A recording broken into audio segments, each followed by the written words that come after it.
El retrato de Dorian Gray. Capítulo 1. El intenso perfume de las rosas embalsamaba el estudio, y, cuando la ligera brisa agitaba los árboles del jardín, entraba, por la puerta abierta, un intenso olor a lilas, o el aroma más delicado de las flores rosadas de los espinos.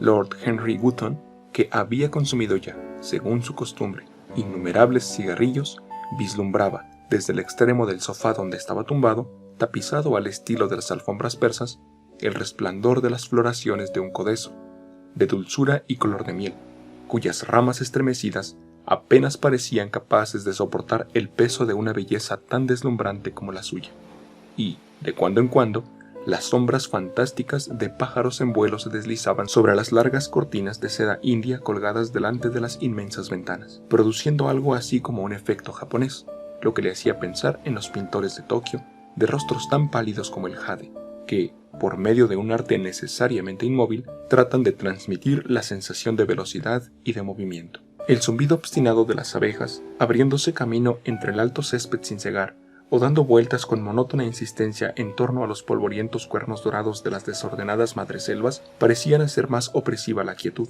mientras los ruidos confusos de Londres eran como las notas graves de un órgano lejano.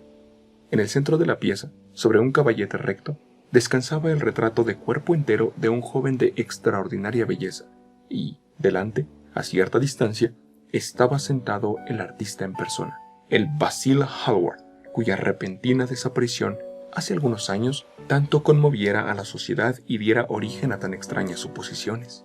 Al contemplar la figura apuesta y elegante que con tanta habilidad había reflejado gracias a su arte, una sonrisa de satisfacción, que quizá hubiera podido prolongarse, iluminó su rostro. Pero el artista se incorporó bruscamente y, cerrando los ojos, se cubrió los párpados con los dedos, como si tratara de aprisionar en su cerebro algún extraño sueño del que temiese despertar. «Es tu mejor obra, Basil», dijo Lord Henry con entonación lánguida. «Lo mejor que has hecho. No dejes de mandarle el año que viene a la Galería Grosvenor. La academia es demasiado grande y demasiado vulgar. Cada vez que voy allí, o hay tanta gente que no puedo ver los cuadros, lo que es horrible, o hay tantos cuadros que no puedo ver a la gente, lo que es todavía peor. La Galería Grosvenor es el sitio indicado». «No creo que lo mande a ningún sitio», respondió el artista, echando la cabeza hacia atrás de la curiosa manera que siempre hacía reír a sus amigos de Oxford. No mandaré el retrato a ningún sitio». Lord Henry alzó las cejas y lo miró con asombro a través de las delgadas volutas de humo que, al salir de su cigarrillo con mezcla de opio, se retorcían adoptando extrañas formas. «¿No lo vas a enviar a ningún sitio? ¿Por qué, mi querido amigo? ¿Qué razón podrías aducir? ¿Por qué sois unas gentes tan raras los pintores? Hacéis cualquier cosa para ganaros una reputación, pero tan pronto como la tenéis, se diría que os sobra. Es una tontería, porque en el mundo solo hay algo peor que ser la persona de la que se habla, y es ser alguien de quien no se habla. Un retrato como ese te colocaría muy por encima de todos los pintores ingleses jóvenes, y despertaría los celos de los viejos, si es que los viejos son aún susceptibles de emociones». «Sé que te vas a reír de mí», replicó Hallward, «pero no me es posible exponer ese retrato. He puesto en él demasiado de mí mismo». Lord Henry, estirándose sobre el sofá, dejó escapar una carcajada. «Sí, Harry, sabía que te ibas a reír, pero de todos modos no es más que la verdad». «Demasiado de ti mismo. Ah, fe mía, Basil, no sabía que fueras tan vanidoso. No advierto la menor semejanza entre ti, con tus facciones bien marcadas y un poco duras, y tu pelo negro como el carbón, y ese joven Adonis, que parece estar hecho de marfil y pétalos de rosa. Vamos, mi querido Basil, ese muchacho es un narciso, y tú... bueno, tienes por supuesto un aire intelectual y todo eso, pero la belleza auténtica, termina donde empieza el aire intelectual. El intelecto es, por sí mismo, un modo de exageración, y destruye la armonía de cualquier rostro. En el momento en que alguien se sienta a pensar, todo él se convierte en nariz o en frente o en algo espantoso. Repara en quienes triunfan en cualquier profesión docta. Son absolutamente imposibles, con la excepción, por supuesto, de la iglesia. Pero sucede que en la iglesia no se piensa. Un obispo sigue diciendo a los 80 años lo que a los 18 le contaron que tenía que decir, y la consecuencia lógica es que siempre tiene un aspecto delicioso. Tu misterioso joven amigo, cuyo nombre nunca me has revelado, pero cuyo retrato me fascina de verdad, nunca piensa. Estoy completamente seguro de ello. Es una hermosa criatura, descerebrada, que debería estar siempre aquí en invierno, cuando no tenemos flores que mirar, y también en verano, cuando buscamos algo que nos enfríe la inteligencia. No te hagas ilusiones, Basil. No eres en absoluto como él». No me entiendes, Harry, respondió el artista. No soy como él, por supuesto. Lo sé perfectamente. De hecho, lamentaría parecerme a él. ¿Te encoges de hombros? Te digo la verdad. Hay un destino adverso ligado a la superioridad corporal o intelectual. El destino adverso que persigue por toda la historia los pasos vacilantes de los reyes. Es mucho mejor no ser diferente de la mayoría. Los feos y los estúpidos son quienes mejor lo pasan en el mundo. Se pueden sentar a sus anchas y ver la función con la boca abierta. Aunque no sepan nada de triunfar, se ahorran al menos los desengaños de la derrota. Viven como todos deberíamos vivir, tranquilos, despreocupados, impasibles. Ni provocan la ruina de otros, ni la reciben de manos ajenas. Tu situación social y tu riqueza, Harry, mi cerebro, el que sea, mi arte, cualquiera que sea su valor, la apostura de Dorian Gray, todos vamos a sufrir por lo que los dioses nos han dado y a sufrir terriblemente. ¿Dorian Gray? ¿Es así como se llama?, preguntó Lord Henry, atravesando el estudio en dirección a Basil Hallward. Sí, así es como se llama. No tenía intención de decírtelo. Pero, ¿por qué no? No te lo puedo explicar. Cuando alguien me gusta muchísimo, nunca le digo su nombre a nadie. Es como entregar una parte de esa persona. Con el tiempo he llegado a amar el secreto. Parece ser lo único capaz de hacer misteriosa o maravillosa la vida moderna. Basta esconder la cosa más corriente para hacerla deliciosa. Cuando ahora me marcho de Londres, nunca le digo a mi gente a dónde voy. Si lo hiciera, dejaría de resultarme placentero. Es una costumbre tonta, lo reconozco, pero por alguna razón parece dotar de romanticismo a la vida. Imagino que te resulto terriblemente ridículo, ¿no es cierto? En absoluto, respondió Lord Henry. Nada de eso, mi querido Basil. Pareces olvidar que estoy casado, y el único encanto del matrimonio es que exige de ambas partes practicar asiduamente el engaño. Nunca sé dónde está mi esposa, y mi esposa nunca sabe lo que yo hago. Cuando coincidimos, cosa que sucede a veces porque salimos juntos a cenar o vamos a casa del duque, nos contamos con tremenda seriedad las historias más absurdas sobre nuestras respectivas actividades. Mi mujer lo hace muy bien, mucho mejor que yo de hecho. Nunca se equivoca en cuestión de fechas, y yo lo hago siempre. Pero cuando me descubre no se enfada. A veces me gustaría que lo hiciera, pero se limita a reírse de mí. No me gusta nada cómo hablas de tu vida de casado, Harry, dijo Basil Hallward dirigiéndose hacia la puerta que llevaba al jardín. Creo que eres en realidad un marido excelente, pero te avergüenzas de tus virtudes. Eres una persona extraordinaria. Nunca das lecciones de moralidad y nunca haces nada malo. Tu cinismo no es más que afectación. La naturalidad también es afectación, y la más irritante que conozco, exclamó Lord Henry echándose a reír. Los dos jóvenes salieron juntos al jardín, acomodándose en un amplio banco de bambú colocado a la sombra de un laurel. La luz del sol resbalaba sobre las hojas enceradas. Sobre la hierba temblaban margaritas blancas. Después de un silencio, Lord Henry sacó su reloj de bolsillo. «Mucho me temo que he de marcharme, Basil», murmuró. «Pero antes de irme, insisto en que me respondas a la pregunta que te he hecho hace un rato». «¿Cuál era?», dijo el pintor sin levantar los ojos del suelo. «Lo sabes perfectamente». «No lo sé, Harry». «Bueno, pues te lo diré. Quiero que me expliques por qué no vas a exponer el retrato de Dorian Gray.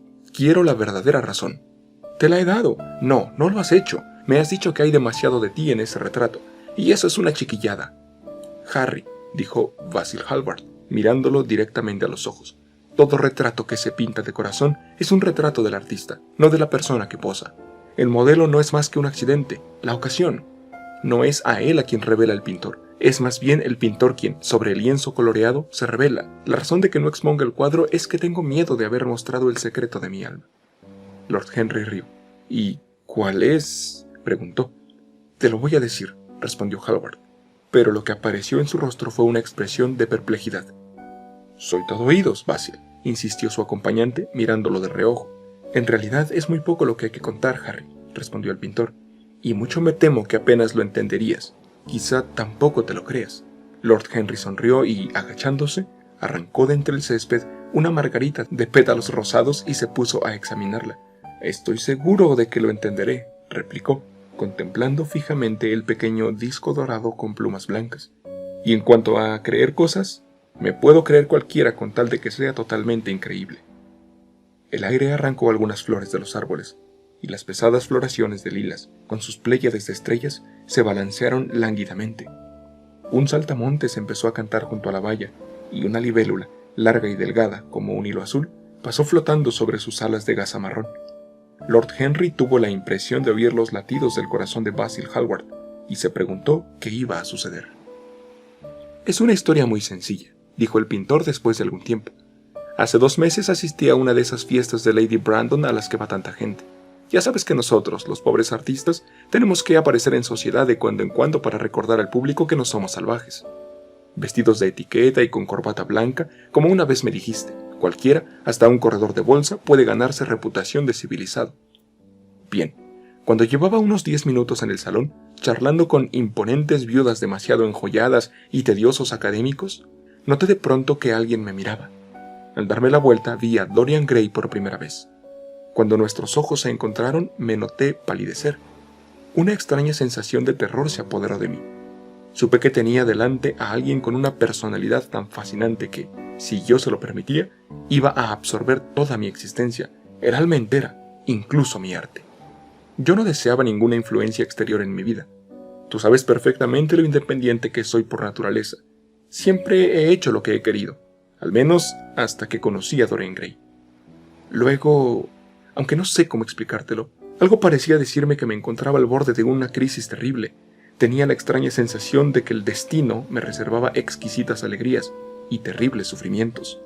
Me asusté y me di la vuelta para abandonar el salón. No fue la conciencia lo que me impulsó a hacerlo, más bien algo parecido a la cobardía. No me atribuye ningún mérito por haber tratado de escapar. Conciencia y cobardía son en realidad lo mismo, Basil. La conciencia es la marca registrada de la empresa. Eso es todo.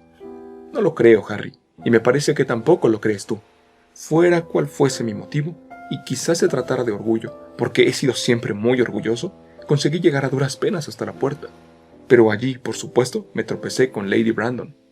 «No irá usted a marcharse tan pronto, señor Hallward», me gritó. «¿Recuerdas la voz tan peculiarmente estridente que tiene?»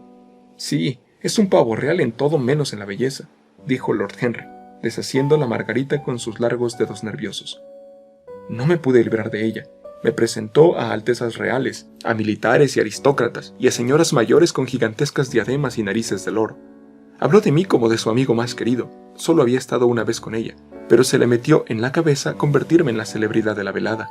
Creo que por entonces algún cuadro mío tuvo un gran éxito, o al menos se habló de él en los periódicos sensacionalistas, que son el criterio de la inmoralidad del siglo XIX. De repente, me encontré cara a cara con el joven cuya personalidad me había afectado de manera tan extraña. Estábamos muy cerca, casi nos tocábamos.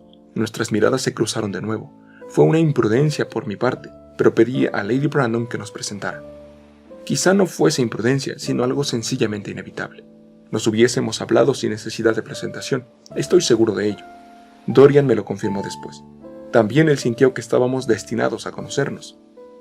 «¿Y cómo describió Lady Brandon a ese joven maravilloso?», preguntó su amigo. «Sé que le gusta dar un rápido resumen de todos sus invitados. Recuerdo que me llevó a conocer a un anciano caballero de rostro colorado, cubierto con todas las condecoraciones inimaginables, y me confió al oído, en un trágico susurro que debieron oír perfectamente todos los presentes, los detalles más asombrosos. Sencillamente huí. Prefiero desenmascarar a las personas yo mismo. Pero Lady Brandon trata a sus invitados exactamente como un subastador trata a sus mercancías. O los explica completamente del revés, o cuenta todo excepto lo que uno quiere saber».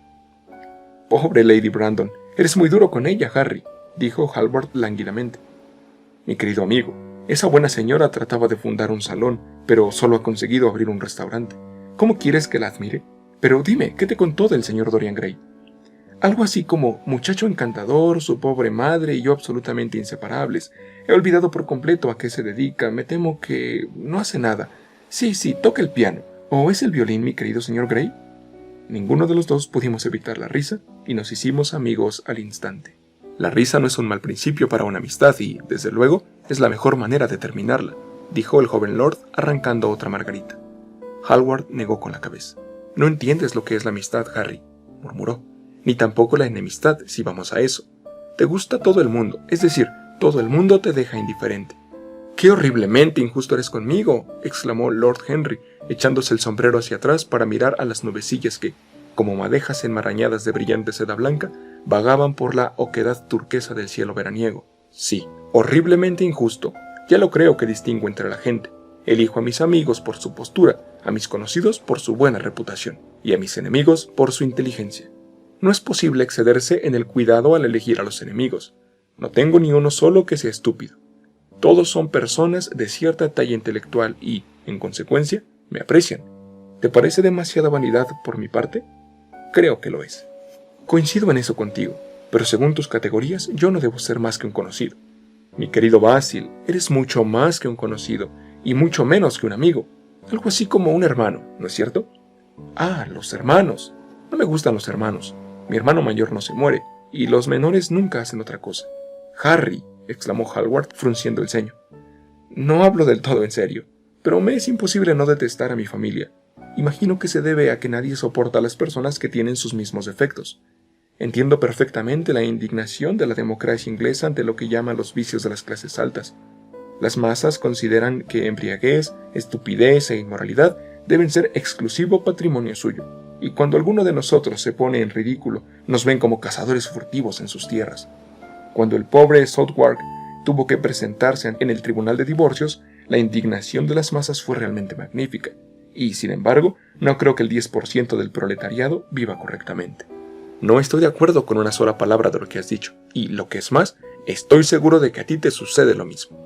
Lord Henry se acarició la afilada barba castaña y se golpeó la punta de una bota de charol con el bastón de caoba. ¿Qué inglés eres, Basil? Es la segunda vez que haces hoy esa observación. Si se presenta una idea a un inglés auténtico, lo que siempre es una imprudencia, nunca se le ocurre ni por lo más remoto pararse a pensar si la idea es verdadera o falsa. Lo único que considera importante es si el interesado cree lo que dice. Ahora bien, el valor de una idea no tiene nada que ver con la sinceridad de la persona que la expone. En realidad, es probable que cuanto más sincera sea la persona, más puramente intelectual sea la idea, ya que en ese caso no está coloreada ni por sus necesidades, ni por sus deseos, ni por sus prejuicios. No pretendo, sin embargo, discutir contigo ni de política, ni de psicología, ni de metafísica. Las personas me gustan más que los principios, y las personas sin principios me gustan más que nada en el mundo. Cuéntame más cosas acerca de Dorian Gray. ¿Lo ves con frecuencia? Todos los días. No sería feliz si no lo viera todos los días. Me es absolutamente necesario. Extraordinario. Creía que solo te interesaba el arte. Dorian es todo mi arte, dijo el pintor gravemente. A veces pienso, Harry, que la historia del mundo solo ha conocido dos eras importantes. La primera es la que ve la aparición de una nueva técnica artística. La segunda, la que asiste a la aparición de una nueva personalidad, también para el arte. Lo que fue la invención de la pintura al óleo para los venecianos o el rostro de Antino para los últimos escultores griegos, lo será algún día para mí el rostro de Dorian Gray. No es solo que lo utilice como modelo para pintar, para dibujar, para hacer apuntes. He hecho todo eso, por supuesto, pero para mí es mucho más que un modelo o un tema. No te voy a decir que esté insatisfecho con lo que he conseguido, ni que su belleza sea tal que el arte no pueda expresarla. No hay nada que el arte no pueda expresar, y sé que lo que he hecho desde que conocí a Dorian Gray es bueno. Es lo mejor que he hecho nunca, pero de alguna manera curiosa, no sé si me entenderás, su personalidad me ha sugerido una manera completamente nueva, un nuevo estilo. Veo las cosas de manera distinta, las pienso de forma diferente. Ahora soy capaz de recrear la vida de una manera que antes desconocía. Un sueño de belleza en días de meditación. ¿Quién ha dicho eso? No me acuerdo, pero eso ha sido para mí Dorian Gray. La simple presencia de ese muchacho, porque me parece poco más que un adolescente, aunque pasa de los 20, su simple presencia... me pregunto si puedes darte cuenta de lo que significa. De manera inconsciente define para mí los trazos de una nueva escuela, una escuela que tiene toda la pasión del espíritu romántico y toda la perfección de lo griego, la armonía del alma y del cuerpo. ¡Qué maravilla! En nuestra locura hemos separado las dos cosas, y hemos inventado un realismo que es vulgar y un idealismo hueco. Harry, si supieras lo que Dorian Gray es para mí. ¿Recuerdas aquel paisaje mío por el que Agnew me ofreció tanto dinero, pero del que no quise desprenderme? Es una de las mejores cosas que he hecho nunca. ¿Y por qué? Porque mientras lo pintaba, Dorian Gray estaba a mi lado. Me transmitía alguna influencia sutil, y por primera vez en mi vida vi en un simple bosque la maravilla que siempre había buscado y que siempre se me había escapado. Eso que cuentas es extraordinario. He de ver a Dorian Gray. Hallward se levantó del asiento y empezó a pasear por el jardín. Al cabo de unos momentos regresó. Harry, dijo, Dorian Gray no es para mí más que un motivo artístico. Quizá tú no veas nada en él, Yo lo veo todo. Nunca está más presente en mi trabajo que cuando aparece en lo que pinto. Es la sugerencia, como he dicho, de una nueva manera. Lo encuentro en las curvas de ciertas líneas, en el encanto y sutileza de ciertos colores. Eso es todo. Entonces, ¿por qué te niegas a exponer su retrato?, preguntó Lord Henry. Porque, sin pretenderlo, he puesto en ese cuadro la expresión de mi extraña idolatría del artista, de la que, por supuesto, nunca he querido hablar con él. Nada sabe, no lo sabrá nunca, pero quizá el mundo lo adivine, y no quiero desnudar mi alma ante su mirada entrometida y superficial. Nunca pondré mi corazón bajo su microscopio. Hay demasiado de mí mismo en ese cuadro, Harry, demasiado de mí mismo. Los poetas no son tan escrupulosos como tú. Saben lo útil que es la pasión cuando piensan en publicar. En nuestros días, un corazón roto da para muchas ediciones. Los detesto por eso, exclamó Hallward. Un artista debe crear cosas hermosas, pero sin poner en ellas nada de su propia existencia. Vivimos en una época en la que se trata el arte como si fuese una forma de autobiografía. Hemos perdido el sentido abstracto de la belleza. Algún día mostraré al mundo lo que es eso, y esa es la razón de que el mundo no deba ver nunca mi retrato de Dorian Gray. Creo que estás equivocado, pero no voy a discutir contigo. Solo discuten los que están perdidos intelectualmente.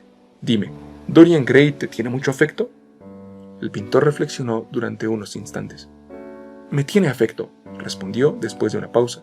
Sé que me tiene afecto. Es cierto, por otra parte, que lo halago terriblemente.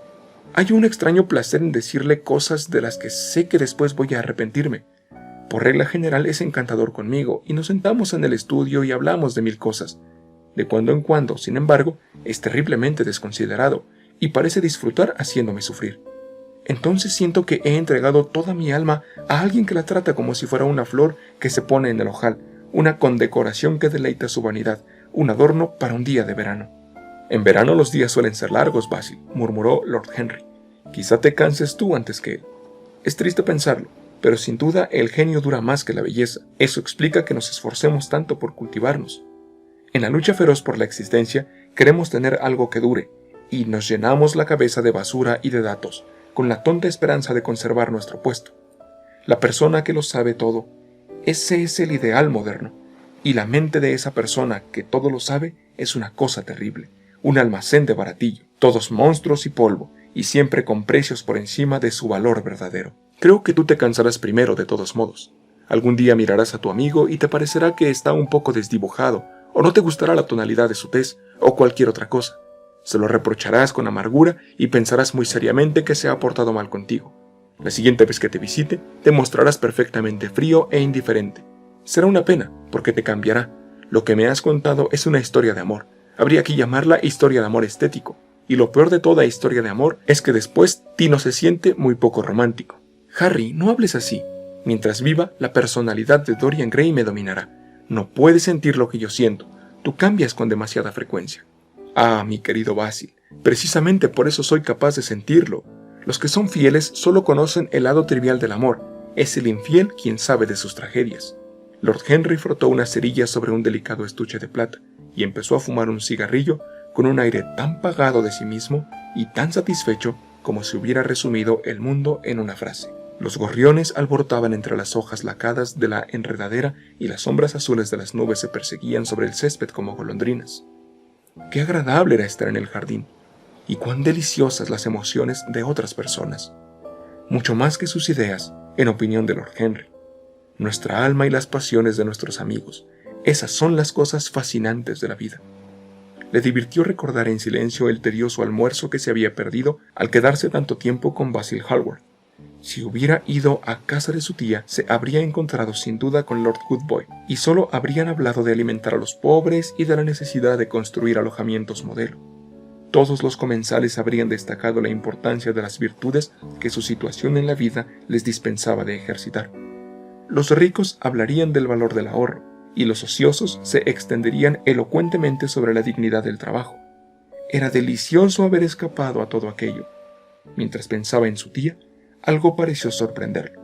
Volviéndose hacia Hallward, dijo: «Acabo de acordarme». «¿Acordarte de qué, Harry?» «¿De dónde he oído el nombre de Dorian Gray?» «¿Dónde?», preguntó Hallward, frunciendo levemente el ceño. «No es necesario que te enfades. Fue en casa de mi tía, Lady Agatha. Me dijo que había descubierto a un joven maravilloso que iba a ayudarla en el East End, y que se llamaba Dorian Gray. Tengo que confesar que nunca me contó que fuese bien parecido. Las mujeres no aprecian la belleza, al menos las mujeres honestas. Me dijo que era muy serio y con muy buena disposición. Al instante me imaginé una criatura con gafas y de pelo lacio, horriblemente cubierto de pecas y con enormes pies planos. Ojalá hubiera sabido que se trataba de tu amigo. Me alegro mucho de que no fuese así, Harry. ¿Por qué? No quiero que lo conozcas. ¿No quieres que lo conozca? No. El señor Dorian Gray está en el estudio, anunció el mayordomo entrando en el jardín. Ahora tienes que presentármelo, exclamó Lord Henry riendo. El pintor se volvió hacia su criado, a quien la luz del sol obligaba a parpadear. Dígale al señor Gray que espere, Parker. Me reuniré con él dentro de un momento. El mayordomo hizo una inclinación y se retiró. Hallward se volvió después hacia Lord Henry. Dorian Gray es mi amigo más querido, dijo. Es una persona sencilla y bondadosa. Tu tía estaba en lo cierto al describirlo. No lo eches a perder. No trates de influir en él. Tu influencia sería mala. El mundo es muy grande y encierra mucha gente maravillosa. No me arrebates la única persona que da a mi arte todo el encanto que posee. Mi vida de artista depende de él. Tenlo en cuenta, Harry. Confío en ti. Hablaba muy despacio y las palabras parecían salir desde la boca casi contra su voluntad. «¿Qué tonterías dices?», respondió Lord Henry con una sonrisa. Luego, tomando a Hallward del brazo, casi lo condujo hacia la casa.